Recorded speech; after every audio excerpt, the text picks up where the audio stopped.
Goat শব্দের অর্থ ছাগল, সেটা কিন্তু আমরা সবাই জানি। কিন্তু এই গোট শব্দটি দিয়ে আমরা কিন্তু একটা খুব সুন্দর ফ্রেজ তৈরি করতে পারি। চলো দেখি। জি মানে গ্রেটেস্ট, ও মানে অফ, এ মানে অল, আর টি মানে হচ্ছে টাইম। তাহলে কি দাঁড়ালো? গ্রেটেস্ট অফ অল টাইম এর মানে হচ্ছে সর্বকালের সেরা বা সর্বকালের শ্রেষ্ঠ। এখানে এটার পরিবর্তে কিন্তু আমরা যদি গোট লিখি, সেটা দিয়েও কিন্তু আমরা বোঝাতে পারি সর্বকালের সেরা বা সর্বশ্রেষ্ঠ।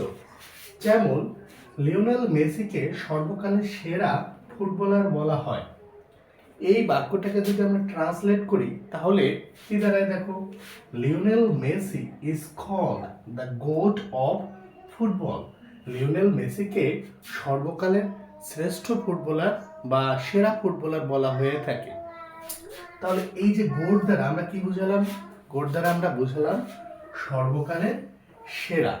সর্বকালের সেরা বোঝাতে আমরা এখানে কি ব্যবহার করেছি? গোট। ভিডিওটি ভালো লাগলে অবশ্যই লাইক, শেয়ার, কমেন্ট করে পাশে থাকবে। ধন্যবাদ।